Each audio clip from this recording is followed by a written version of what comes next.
Une origine est toujours la fille d'une origine plus ancienne. Éric Orsena.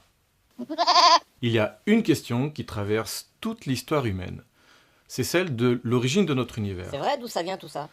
Si cette question se pose de manière aussi persistante, encore de nos jours, c'est justement parce qu'on n'y a toujours pas apporté de réponse. Les progrès de la science nous permettent aujourd'hui de remonter plusieurs milliards d'années en arrière, bien avant l'apparition de l'homme et même de la vie, pour tenter de comprendre l'origine du cosmos et son évolution. Actuellement, le consensus scientifique privilégie l'hypothèse du Big Bang, la grande explosion en anglais, comme étant probablement l'événement qui a donné naissance à notre univers. C'est-à-dire, à l'origine, un point minuscule, 10 puissance moins 33 cm, c'est 10 millions de milliards de fois plus petit qu'un atome d'hydrogène. Dans ce petit point, incroyablement dense et chaud, était concentrée toute la matière dont est composé notre univers. On est en train de parler d'un point qui contient tout l'univers. Prenez le temps de réaliser ce que ça signifie. Personnellement, dès que j'essaye, j'ai mal au crâne. Soudain, ce point se dilate. Il explose, et en explosant, il libère l'univers. Le cosmos vient de naître, c'était il y a environ 14 milliards d'années. La théorie du Big Bang semble être corroborée par les observations astronomiques. En effet, l'univers est en expansion. Les éléments qui le constituent ne cessent de s'éloigner les uns des autres. Si on se repassait le film à l'envers, on verrait donc l'univers se resserrer sur lui-même, jusqu'à atteindre ce fameux point. Hélas, la science n'est pas encore en mesure de remonter au-delà de ce point, car à ce niveau, les lois de la physique conventionnelle ne s'appliquent plus. On appelle ça le mur de Planck. Alors, la théorie du Big Bang est-elle la réponse à la question de l'origine de l'univers? Eh bien non, comme vous allez vite vous en rendre compte. La théorie du Big Bang est peut-être tout à fait valable sur le plan scientifique. N'étant pas compétent sur le sujet, je laisse les astrophysiciens débattre sur cette question entre eux. Il n'empêche que cette théorie ne permet pas de répondre à la question de l'origine de l'univers, et ce pour deux raisons que je vais essayer de vous exposer. D'abord parce que le point de matière qui est censé contenir l'univers, donc tout notre espace physique, il faut bien qu'il se situe lui-même dans un espace physique. Or, comment peut-il y avoir un point alors que l'espace censé contenir ce point n'existe pas encore à ce moment-là? Il se situe dans quoi ce point au juste? Ça y est, j'ai mal au crâne. Notre esprit ne semble pas équipé pour résoudre cette question, pour la simple et bonne raison que tout ce que nous nous le représentons à travers deux filtres, l'espace et le temps. Penser un point sans espace autour de ce point, c'est très compliqué. Ce serait un peu comme vouloir penser l'idée de transparence, mais sans rien derrière cette transparence, ou vouloir penser à un objet qui n'aurait pas de forme. Nous n'en sommes tout simplement pas capables. Le philosophe Emmanuel Kant explique très bien tout ça dans son ouvrage Critique de la raison pure. Je vous mets le lien en description pour ceux que ça intéresse. Accrochez-vous quand même, c'est du costaud. Deuxième problème, si à l'origine tout l'univers était contenu dans un point... Il serait plus correct de parler de grain plutôt que de point, non? Un point, ça n'a pas de dimension, donc pas de réalité physique. C'est vrai, va pour le grain. Si à l'origine tout l'univers était contenu dans un minuscule grain, un grain imperceptible, un quasi-rien, il n'empêche que ce grain, c'est déjà quelque chose. Vous me voyez arriver? Parce que si l'origine de l'univers c'est un grain, la question est, d'où il vient ce grain? Comprenez-moi bien, je ne cherche pas à embêter les astrophysiciens avec mes questions, je cherche simplement à montrer que la théorie du Big Bang, quelle que soit sa valeur scientifique, ne résout pas le problème de l'origine de l'univers. Et on ne peut d'ailleurs pas lui en faire reproche, la science étudie ce qui existe, pas ce qui préexiste. L'origine de l'univers, ce n'est pas le début de l'univers, c'est ce qui préexiste à l'univers. Un peu comme nous, en fait. Comment ça? Notre origine, c'est pas le jour où on est sorti du ventre de notre mère, ce serait plutôt le moment où on a été fécondé. Ouais, c'est un peu ça. Dans une conférence disponible sur YouTube, Étienne Klein, célèbre physicien et philosophe des sciences, a déclaré « Comprendre l'origine de l'univers, c'est quoi? C'est comprendre comment l'absence de toute chose, disons le néant, est devenue une première chose. Parce que si vous dites qu'à l'origine de l'univers, il y avait ceci ou cela, soit cette chose que vous mettez à l'origine est elle-même l'effet d'une cause qui l'a précédée, et dans ce cas-là, elle n'est pas l'origine, soit elle a toujours été là, et à ce moment-là, c'est l'univers qui n'a pas d'origine. Il conclut en disant « Penser l'origine de l'univers, c'est penser la transition entre le non-être et l'être. » Je partage entièrement le point de vue d'Étienne Klein sur cette question. Mais attends, Étienne Klein, c'est pas celui qui s'est fait virer de l'Institut des hautes études scientifiques pour plagiat? C'est pas un peu gênant pour ta crédibilité de prendre ce genre de personne en référence? Je sais pas, je m'en fous en fait. Je ne juge pas les personnes, je m'intéresse à ce qu'elles disent. Et si Étienne Klein a dit quelque chose que je trouve pertinent, eh bien je le cite. C'est tout. C'est aussi ça, l'honnêteté intellectuelle. En même temps, t'aurais pu reprendre ses paroles sans citer son nom. Je pense pas qu'il t'aurait fait un procès pour plagiat. Étienne Klein résume parfaitement le problème. Si quelque chose existait au commencement, le petit grain de tout à l'heure, vous vous souvenez, quelle est l'origine de ce quelque chose? Et d'ailleurs, si on était capable de répondre à cette question, le problème ne serait pas résolu pour autant. Car alors, il faudrait savoir quelle est l'origine de cette origine, et ainsi de suite, indéfiniment. Ça y est, j'ai mal au crâne. Est-ce que ce n'est pas tout simplement un questionnement qui n'a pas de fin? Pas comme ta vidéo, j'espère. Il se trouve justement que certains scientifiques défendent aujourd'hui l'hypothèse d'un univers qui n'aurait ni commencement ni fin. Un univers éternel. Si l'univers est éternel, alors la question de son origine est automatiquement résolue. Il n'y en a pas. Mais attends, c'est pas contradictoire avec l'hypothèse du Big Bang, ça? En apparence peut-être, mais si on y réfléchit, c'est tout à fait possible. Peut-être que le Big Bang n'est qu'une phase de transition entre deux états de l'univers, un univers en contraction et un univers en expansion. Nous sommes dans un univers en expansion, mais peut-être qu'avant le Big Bang, l'univers était dans un mouvement inverse, qui se contractait. On pourrait prendre ici l'image de la respiration. Une phase d'inspiration, suivie d'une phase d'expiration. Vous voulez dire que le Big Bang, c'est une expiration de l'univers? Et vous trouvez ça scientifique? Mais non, je suis pas en train de dire que c'est scientifique, c'est juste une image. Pour illustrer le fait que le Big Bang n'est pas forcément le commencement de tout, et que l'univers peut très bien être beaucoup plus ancien, tu comprends? Ouais. Faites attention, on vous surveille, vous, avec vos métaphores et vos idées spatio-complotistes. Ah bon? Ouais. Vous invitez les gens à réfléchir autrement. C'est donc que vous êtes un complotiste qui veut monter sa secte pour dire que la Terre est plate et que les pyramides sont rondes, c'est évident. Ne faites pas l'innocent. Vous niez la science en inventant des scénarios pour expliquer ce que vous ne comprenez pas. Bah justement, il me semblait que c'était ça la démarche scientifique. Proposer des hypothèses pour tenter de comprendre ce qu'on ne comprend pas. Si on fait pas d'hypothèses, comment la science pourrait-elle progresser? C'est absurde. Les hypothèses sont le carburant de la recherche scientifique.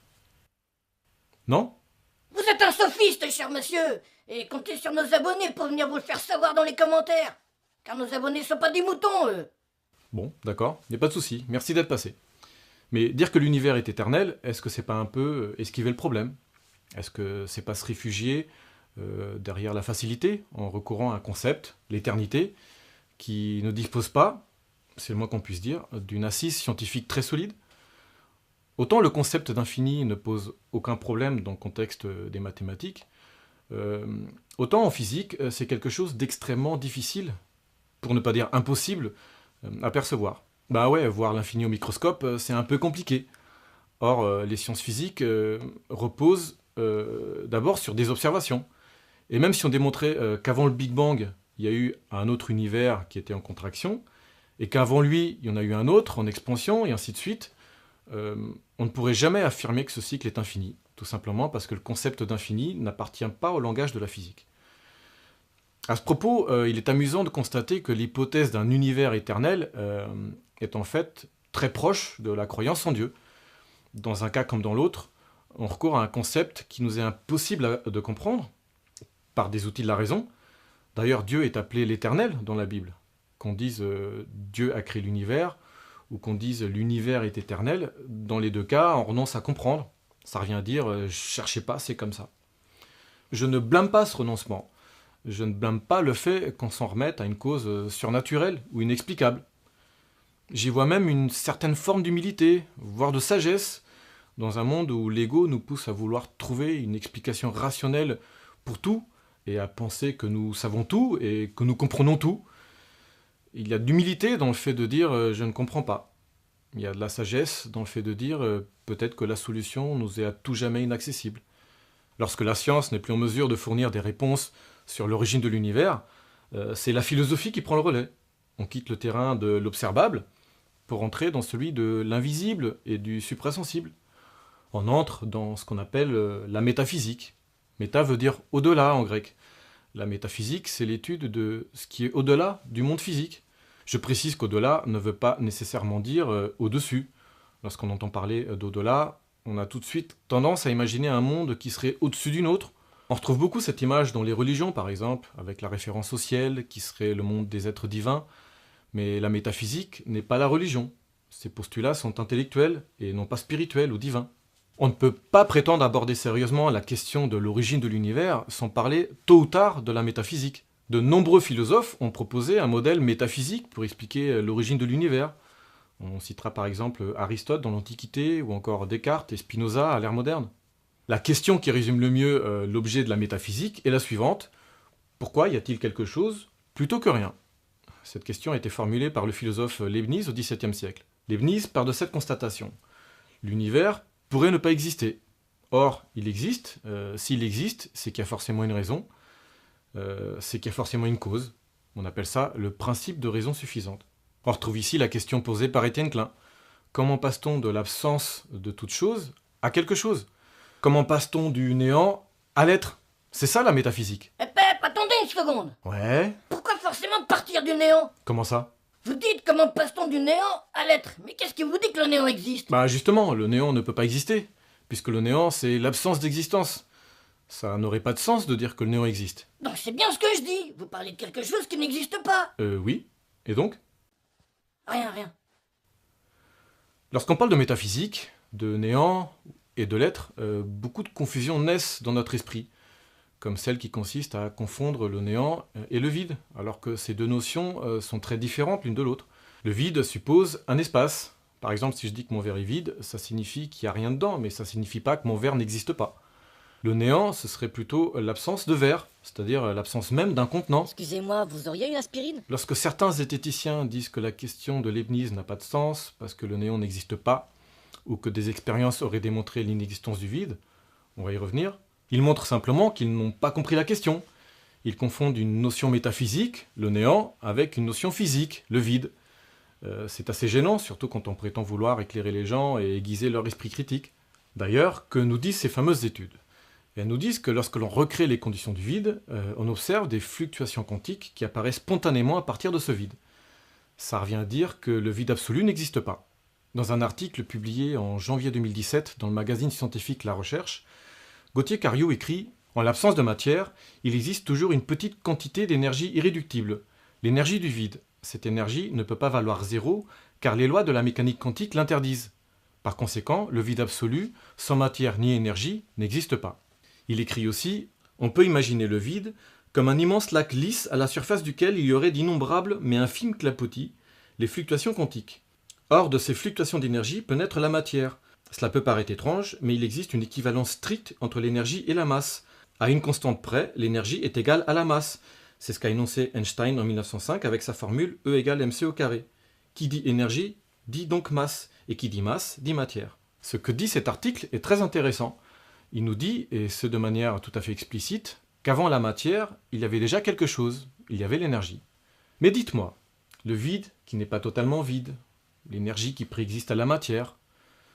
Curieusement, lorsque ce sont des non-scientifiques qui disent ça, ils se font aussitôt traiter d'illuminés, voire de sectes, par ces mêmes zététiciens. Vous avez dit incohérence? Est-ce qu'au contraire, ces découvertes ne devraient pas nous pousser à plus d'humilité? Est-ce qu'elles ne nous obligent pas à revoir notre conception de la matière, qui est peut-être encore un peu trop étriquée, et à approfondir nos connaissances sur cette mystérieuse énergie qui serait toujours là? Pourquoi ne pas s'appuyer sur des travaux de philosophes pour former des hypothèses de recherche, comme ceux d'Arthur Schopenhauer par exemple, un philosophe allemand du XIXe siècle qui disait que le monde était essentiellement composé de volonté, c'est-à-dire d'énergie. En vous intéressant à la métaphysique, vous trouverez des pistes de réflexion fascinantes sur l'origine et la nature de notre univers. Certains privilégieront peut-être la religion comme réponse à ce questionnement, et ils en ont parfaitement le droit, quoi qu'en disent ceux qui pensent que la foi est quelque chose de stupide ou d'irrationnel. La foi est quelque chose de beaucoup trop intime et beaucoup trop complexe pour pouvoir être débattu sur le terrain de la raison. D'autres trouveront peut-être des réponses dans la spiritualité, le bouddhisme, l'hindouisme, l'ésotérisme, peu importe. Dans tous les cas, ce qui se manifeste, c'est un même désir de comprendre l'univers au-delà de ce qui est observable, au-delà du visible, au-delà du physique. C'est un désir métaphysique. Nous avons tous en nous un désir métaphysique, puisque ce désir n'est rien d'autre que le désir de savoir d'où nous venons, pour mieux savoir qui nous sommes. Je vous invite tous à vous pencher sur cette question passionnante de l'origine. Ne vous laissez pas intimider par les arguments d'autorité, par les personnes qui vous disent que c'est un sujet trop compliqué pour vous. Si vous êtes engagé dans un travail de compréhension du monde, que ce soit par la voie de la science ou par la voie de la philosophie, de la religion ou de la spiritualité, allez au bout de votre démarche, allez au bout de votre désir de compréhension, allez au bout de votre curiosité, car cette curiosité, c'est à la fois votre moteur et votre meilleur GPS. Restez lucide. Ce sujet m'a donné tellement mal au crâne que j'ai dû faire appel à un copain, Charles Robin, un essayiste et professeur de philosophie très pertinent, dont je vous invite à découvrir la chaîne YouTube ici. I wanna do my own